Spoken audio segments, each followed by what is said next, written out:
तपोनिष्णागरिष्ठाय तपोवनविहारिणे विशुद्धज्ञानरूपाय प्रेमदेवाय ते नमः। ओं नमो ब्रह्मादिभ्यो ब्रह्मविद्यासम्प्रदायकर्तृभ्यो वंशऋषुभ्यो महद्भ्यो नमो गुरुभ्यः।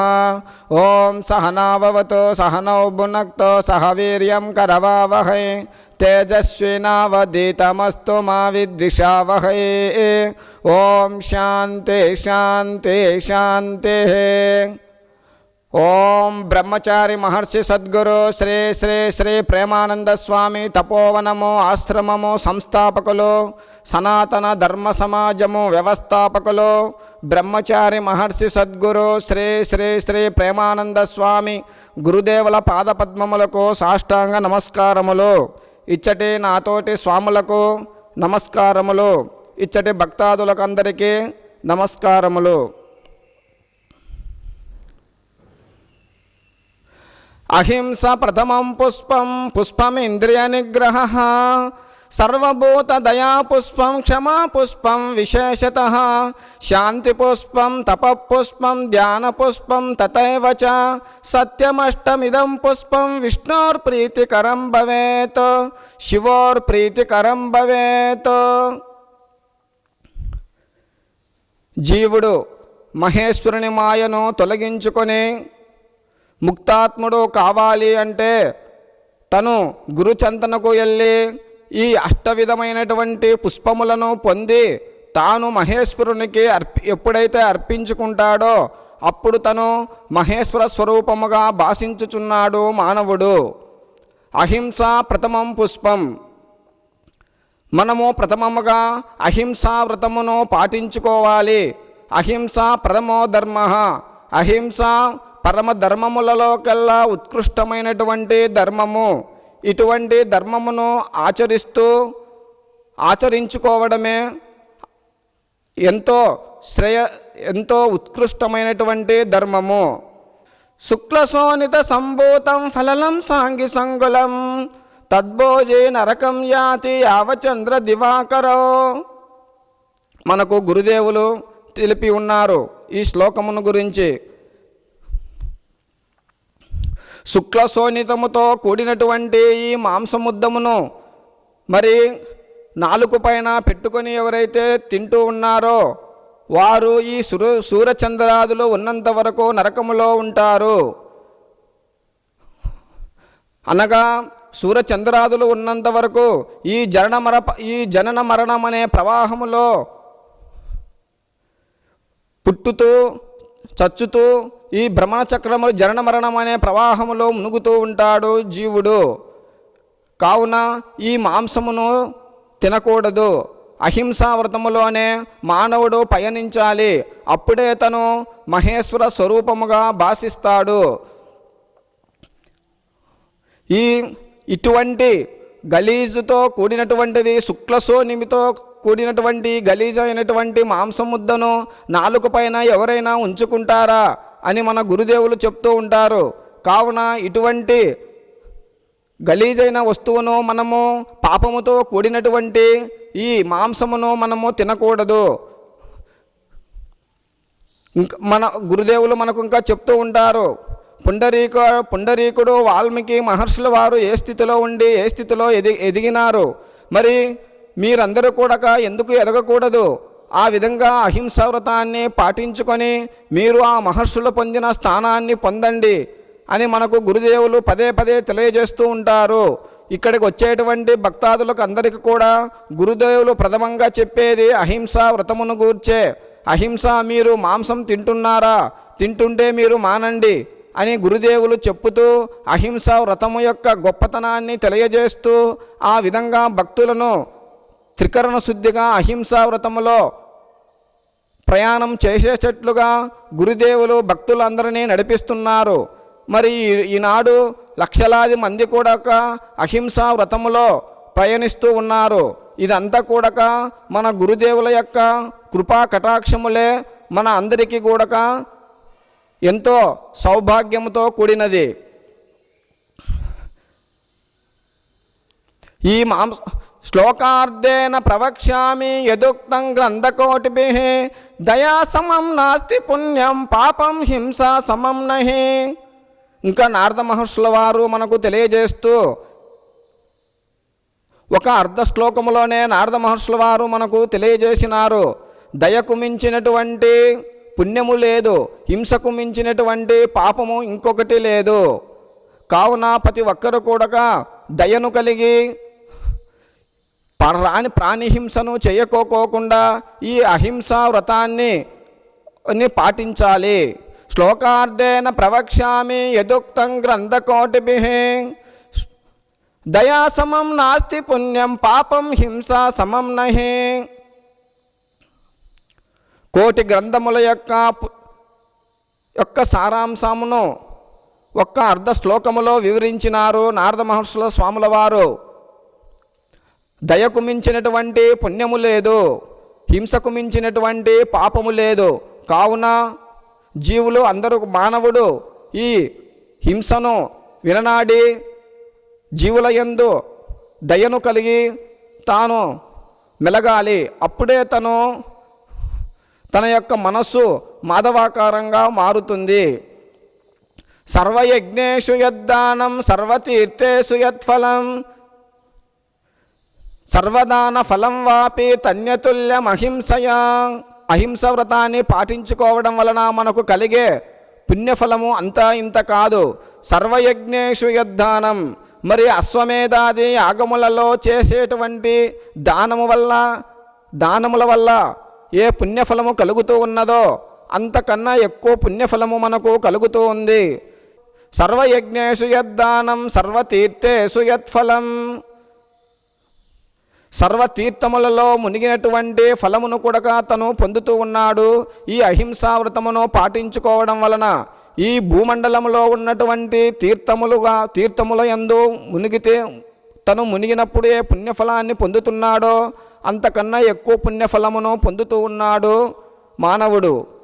ఈ భూమండలములోనే కాదు, ఈ ముల్లోకములలో ఉన్నటువంటి తీర్థములలో మునిగితే ఎంత పుణ్యఫలము లభిస్తుందో అంత పుణ్యఫలాన్ని తను అహింసావ్రతాన్ని పాటించుకోవడం వలన అంత మహత్పుణ్యఫలమును మానవుడు పొందుతున్నాడు. కావున ప్రతి ఒక్కరు కూడా ఈ అహింసా వ్రతము యొక్క గొప్పతనమును తెలుసుకొని తను ఇట్టి మహా ఉత్కృష్టముతో కూడిన ధర్మముతో కూడిన ఈ అహింస వ్రతాన్ని తను నడుచుకోవాలి. సర్వదాన ఫలం వాపే, మరి సర్వదానములు షోడశ మహాదానములు చేసుకోవడం వలన ఏ పుణ్యఫలము కలుగుతుందో అంతకన్నా ఎక్కువ పుణ్యఫలమును ఈ అహింసావ్రతమును పాటించుకోవడం వలన కలుగుతూ ఉన్నది. సర్వదాన ఫలం వాపి తన్యతుల్యమహింసయా.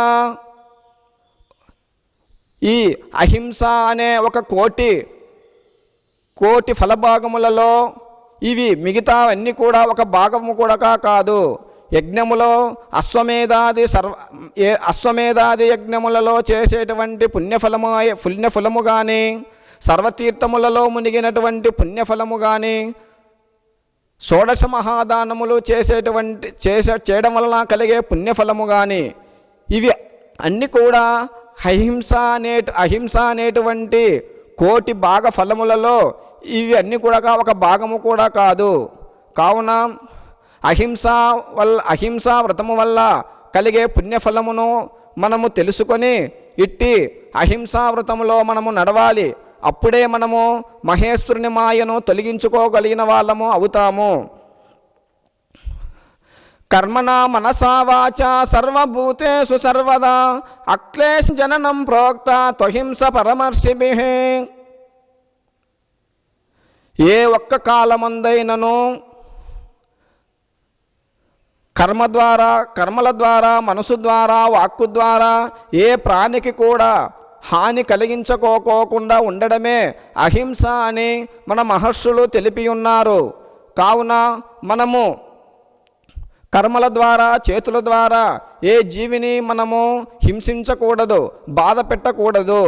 ఇంకా మనము మనసు ద్వారా ఏ దుశ్చింతనలు కానీ దుశ్చింతనలు, దుస్సాలోచనలు చేయకూడదు. ఇతరులు చెడిపోవాలి అని దుశ్చింతలు చేయడము, ఇటువంటి దుష్ప్రభావాలు, దుష్ప్రచారాలు చేసుకోవడము, ఇవన్నీ కూడా మనసు ద్వారా ఎటువంటి చెడు చింతలను చేయకోకుండా ఉండాలి. ఇంకా తను వాక్కు ద్వారా, నోటి ద్వారా, వాక్కు ద్వారా ఎటువంటి కఠినోక్తులను పలకకూడదు.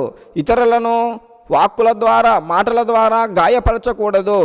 ఈ విధముగా నడుచుకోవడమే అహింసా వ్రతము అని మనకు మహర్షులు తెలిపి ఉన్నారు. ఇంకా భీష్మాచార్యుల వారు తెలియజేస్తూ గురుదేవులు మనకు చెప్పినారు. భీష్మాచార్యుల వారు ఈ విధంగా చెప్పి ఉన్నారని, శతవర్షం కృతం తపః, ఈ తింటూ మధుమాంసములను తింటూ ఎప్పుడైతే గురువు చెప్పగా మానినారో అప్పుడు వాళ్ళకు కలిగేటువంటి పుణ్యఫలము అంతా ఇంత కాదు. శతవర్షం కృతం తపః, మరి 100 సంవత్సరములను తపస్సు చేస్తే ఎంత పుణ్యఫలము కలుగుతుందో అంత పుణ్యఫలము మనము అహింసా వ్రతమును పాటించుకోవడం వలన మనకు అట్టి పుణ్యఫలము కలుగుతూ ఉంది. అందుకే మనకు స్వాముల వారు చెప్తూ ఉంటారు, పుండరీకుడు, వాల్మీకి మహర్షి ఏ స్థితిలో నుండి ఏ స్థితికి ఎదిగినారు, మీరు కూడా ఎందుకు ఎదగకూడదు అని మనకు స్వాముల వారు పదే తెలియచేస్తూ ఉంటారు. కావున మనము అట్టి మహర్షుల అడుగుజాడలలో వెళ్ళి అట్టి మహర్షులు పొందిన స్థితిని మనము పొందాలి. ఈ అహింసా వ్రతాన్ని మనము గట్టిగా పూనాలి. ఈ మధుమాంసములను తినకూడదు, అవి పాపముతో కూడినటువంటిది. కావున అటువంటిది హింసను మనము చేయకోకూడదు. ఇట్టి మహత్ పుణ్యఫలాన్ని మనము పొందాలి. ఈ విధముగా త్రికరణ శుద్ధిగా మనము అహింసా వ్రతాన్ని పాటించుకోవడము, మనము భగవంతునికి ఒక పుష్పమును అర్పించిన వాళ్ళము అవుతాము. ఇట్టి అహింసా వ్రతం అనే పుష్పమును మనము భగవంతునికి అర్పించాలి. మామూలు పుష్పాదులతోటి, మనము రకరకాల పుష్పాదులతోటి భగవంతునికి మనము అర్చన చేస్తూ ఉంటాము. ఆ పుష్పాలు చేయడంతో సరిపోదు. ఈ అహింసా వ్రతం అనే పుష్పమును కూడా మనము భగవంతునికి, మహేశ్వరునికి అర్పించుకోవాలి. అహింసా ప్రథమం పుష్పమింద్రియ నిగ్రహ. మరి మనము సమస్త ఇంద్రియములు అన్నిటినీ నిగ్రహించుకోవాలి. అప్పుడే మనము భగవంతునికి మనము 2వ పుష్పమును అర్పించిన వాళ్ళము అవుతాము. నిగృహేతేంద్రియగ్రామో యత్ర యత్ర వసేద్యతే తత్ర తత్ర కురుక్షేత్రం నైమిషం పుష్కరం యత. ఎక్కడ ఏ యోగీశ్వరుల వారు అయితే సర్వ ఇంద్రియములు అన్నిటినీ జయించుకొని ఏకాంతవాసములో ఉంటారో అట్టి మహర్షులు ఉండేటువంటి స్థలము అది ఒక కురుక్షేత్రముగాను, నైమిషారణ్యంగాను, ఒక పుష్కర తీర్థముగాను వెలుగొందుతూ ఉంటుంది.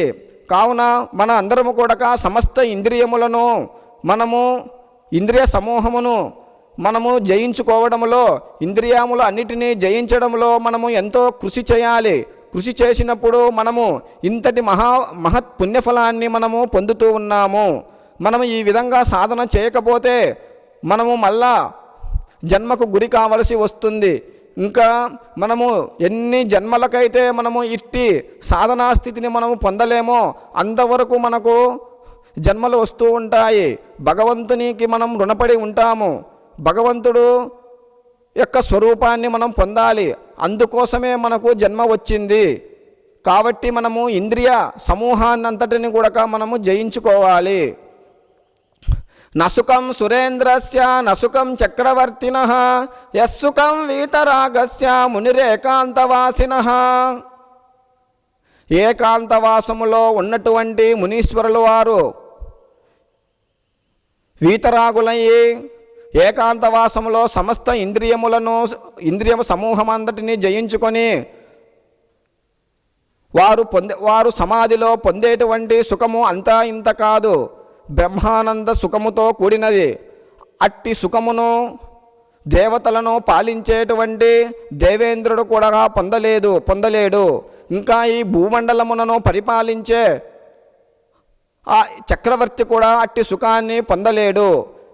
కావున ఈ ఇంద్రియములను మనము స్వాధీనపరుచుకోవడం వలన మనకు అట్టి గొప్ప సుఖము ఆనందము మనకు సంప్రాప్తి అవుతూ ఉన్నది.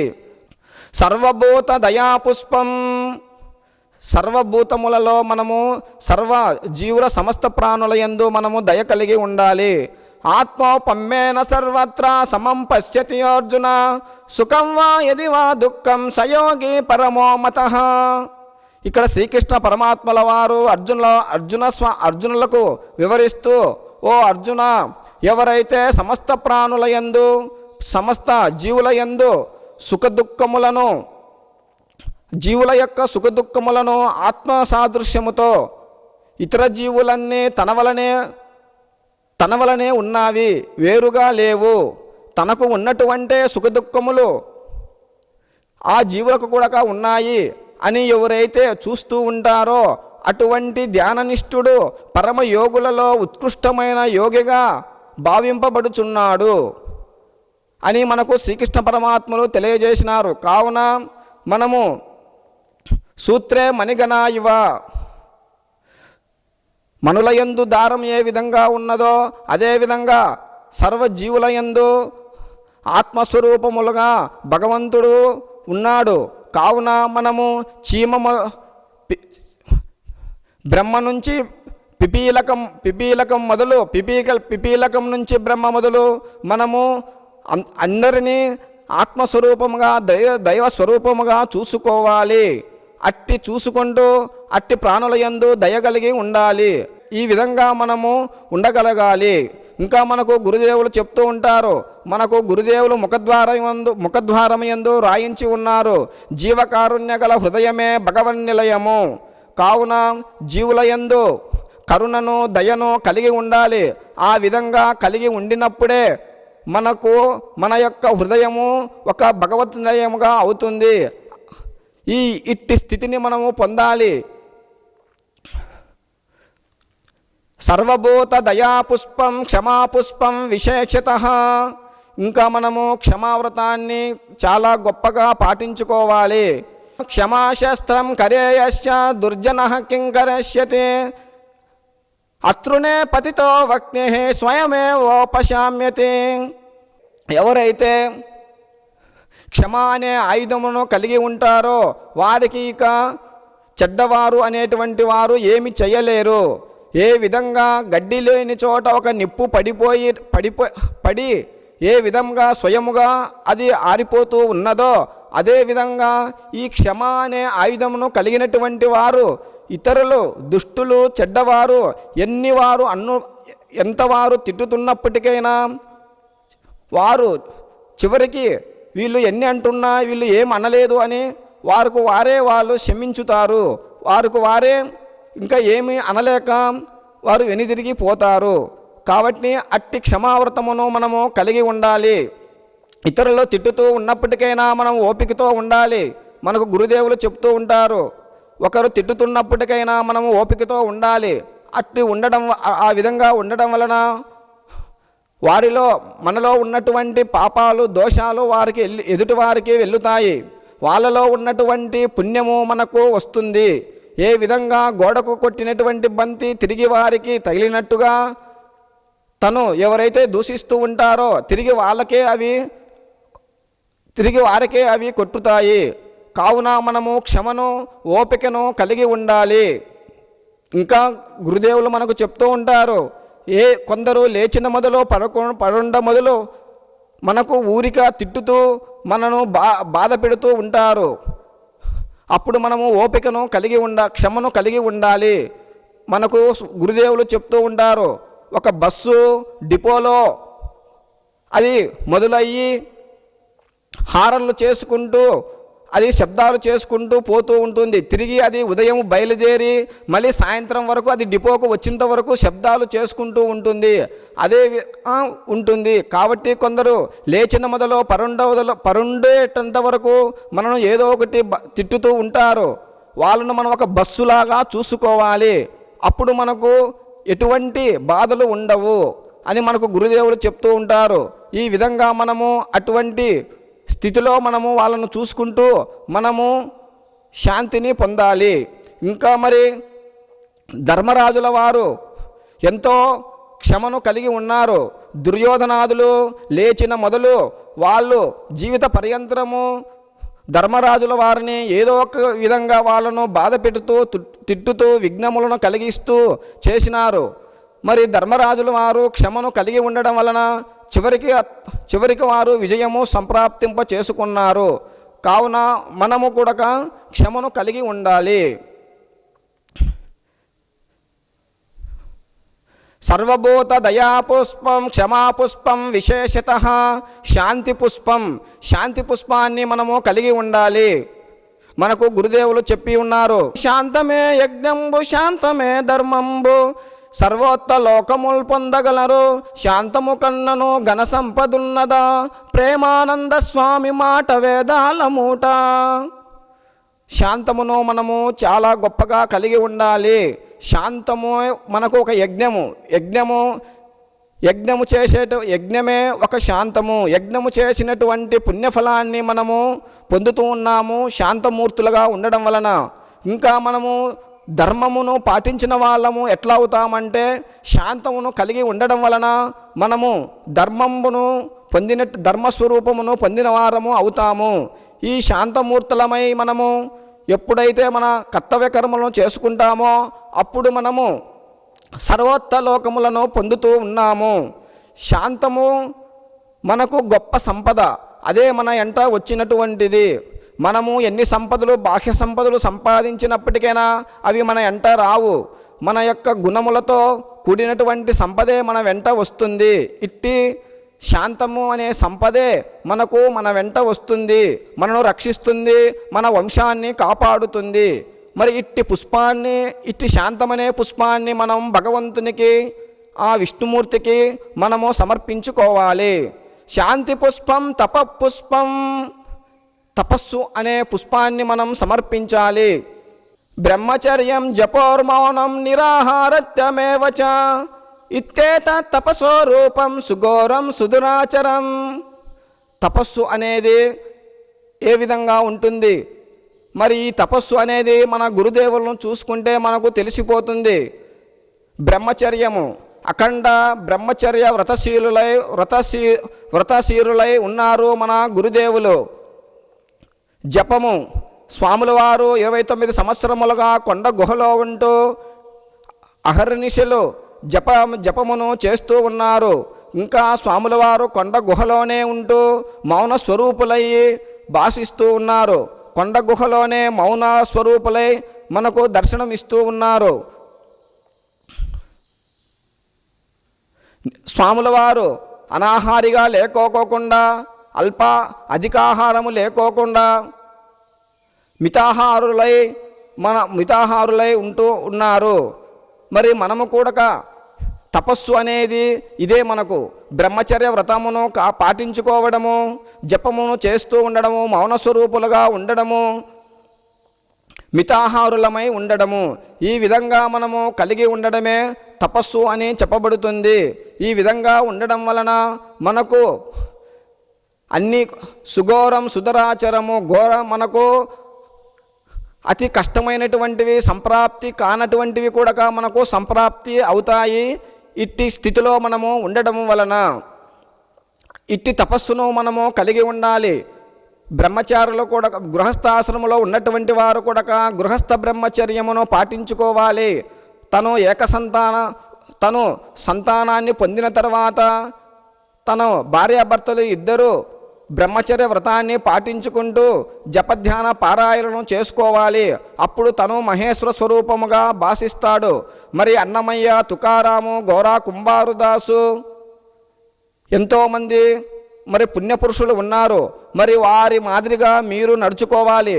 అప్పుడే మీకు మహర్షులు ఏ విధంగా పొందినారో అట్టి మహర్షులు ఎటువంటి స్థితిని పొందినారో మీరు కూడా అట్టి స్థితిని పొందుతారు.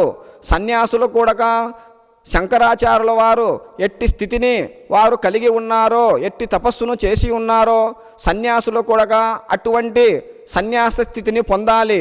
అప్పుడే వారు ఈ జగత్తుకు జగద్గురువులు కాగలుగుతారు, ఆదర్శప్రాయమైనటువంటి గురువులు కాగలుగుతారు.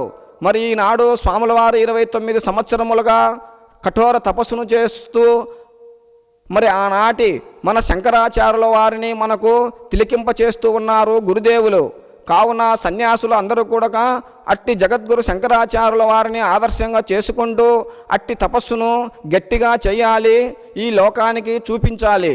అప్పుడే లోకము ఉద్ధరింపబడుతుంది. కాబట్టి అట్టి తపస్సును మనము చేయాలి. అప్పుడే మనకు జీవితము ధన్యత చెందుతుంది. మనము కర్మేంద్రియములను జ్ఞానేంద్రియములు అంతరేంద్రియములు మనసును బుద్ధిని జీవాత్మ పరమాత్మలో ఐక్యపరుచుకోవడమే తపస్సు అని చెప్పబడుతూ ఉంది. మరి ఈ విధంగా తపస్సును ఆచరించుకోవడమే మనము భగవంతునికి తపస్సు అనే పుష్పాన్ని సమర్పించిన వాళ్ళము అవుతాము. ధ్యాన పుష్పం తథైవచ, ధ్యానము చేయాలి. ధ్యేయాకారమందు మనసును నిలిపి ధ్యానించుకోవడమే ధ్యానము అనబడుతుంది. మన యొక్క ధ్యేయము ఏమి అంటే జీవులు భగవత్స్వరూపములను పొందడమే మన యొక్క ధ్యేయము. కావున మనము అటువంటి ధ్యేయాకారమందు మనసును నిలుపుకొని మనము ధ్యానము చేయడమే ధ్యానము అనబడుతుంది. నాస్తి ధ్యానం సమం పుణ్యం, నాస్తి ధ్యానం సమం తపః, నాస్తి ధ్యానం సమో యజ్ఞః, తస్మాత్ ధ్యానం సమాచరేత్. కావున ఇటు ధ్యానానికి మించినటువంటి పుణ్యము లేదు, ధ్యానమునకు మించిన తపస్సు లేదు, ధ్యానముకు మించినటువంటి యజ్ఞము లేదు. కావున సాధకులు అనేటువంటి వారు ఎప్పుడూ సదా తను సమముగా ధ్యానాన్ని ఆచరింప చేసుకోవాలి. అప్పుడే తను భగవంతునికి ధ్యానమనే పుష్పమును సమర్పించిన వాడు అవుతాడు. సత్యమష్టమిదం పుష్పం విష్ణోర్ప్రీతికరం భవేత్, శివోర్ప్రీతికరం భవేత్. సత్యవాక్కులు పలకవలెను, వచనములను పలుకాలి. అప్పుడే బ్రహ్మచర్యము సిద్ధిస్తుందని మనకు గురుదేవులు తెలుపుతూ ఉంటారు. సత్యమే ప్రాణము, సత్యమే సంపద, సత్యమే సర్వశాస్త్రముల సారమనియు, సత్యము నుడివిను సర్వేశ్వర కృపకలుగు, ప్రేమానంద స్వామి మాట వేదాల మూట. సత్యమే మనకు ప్రాణము. అట్టి స్థితిలో మనము మెలగాలి. శాస్త్రములు మనకు ఊరకే చెప్పడం లేదు, అట్టి సత్యవచనాలను మనం పలకాలి. సత్యము మాట్లాడమే మనము ప్రాణముగా భావించాలి.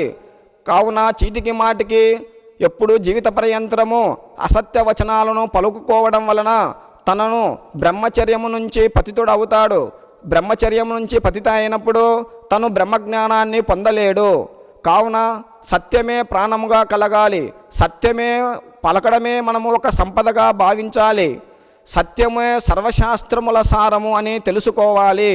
సత్యము తను నుడివితే సర్వేశ్వరుని యొక్క కృపను పొందగలుగుతూ ఉన్నాడు. కావున సత్యవచనములను పలకాలి. అప్పుడే తను భగవంతునికి సత్యమనే పుష్పమును సమర్పించిన వాళ్ళు అవుతారు. గురుదేవులు కూడా మనకు చెప్తూ ఉంటారు, మీరు వ్యావహారికములో ఏదైనా మీకు సందేహం వచ్చినప్పుడు భగవంతుని ప్రార్థన చేయండి.